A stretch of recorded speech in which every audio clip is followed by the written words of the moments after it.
ಹೇಳಿ.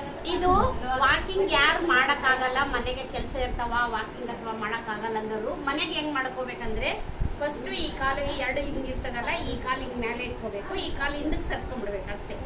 ಸರ್ಸ್ಕೊಂಡ್ಬಿಟ್ಟು ಈ ಕೈನ ಈ ಕಾಲಿಗೆ ಹಿಂಗ್ ಕರೆಕ್ಟ್ ಬರಬೇಕು, ಈ ಕಾಲಿಗೆ ಹಿಂಗ್ ಬರಬೇಕು. ಇದನ್ನ ಫಿಂಗರ್ಸ್ ಟೋಸ್ ಈ ಕಾಲನ್ನ ಹಿಂಗ ಜೋರ್ಸೆ ಹೊಡಿಬೇಕು. ಹಿಂಗ ಕರೆಕ್ಟ್ 20 ನಿಮಿಷ ಹೊಡೆದ್ರೆ ನೀವು ನಮ್ಮಲ್ಲಿ ಏನೇನು ರೋಗ ಇರ್ತಾವ ಎಲ್ಲ ಹೋಗ್ತಾವ.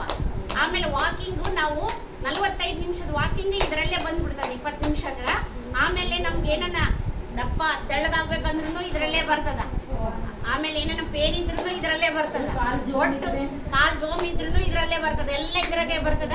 20 ನಿಮಿಷ ಬೇಸ್ ಹೊಡೆದು ಆಮೇಲೆ ಹಿಂಗ್ ಕೈ ಮುಚ್ಕೊಂಡು ಧ್ಯಾನ ಕೂತ್ಕೊಂಡ್ರಿ ಒಮ್ಮೆಲೆ ಸ್ವರ್ಗ ನೋಡ್ರಿ. ಮಾಡಿ ಬರೀ ಹೇಳ್ಬೇಕ ಕೇಳೋದಲ್ಲ, ಮಾಡಿ ನೋಡ್ರಿ. 20 ನಿಮಿಷ ಹೊಡೆದು ಆಮೇಲೆ ಕೈ ಎಲ್ಲ ಗಟ್ಟಿ ಮಾಡಿ ಆಮೇಲೆ ಧ್ಯಾನ ಪರ್ಫೆಕ್ಟ್ ಆಗ್ತದೆ. ನಾನು ಅದಕ್ಕೆ ಲಕ್ಷ ಕೊಟ್ಟು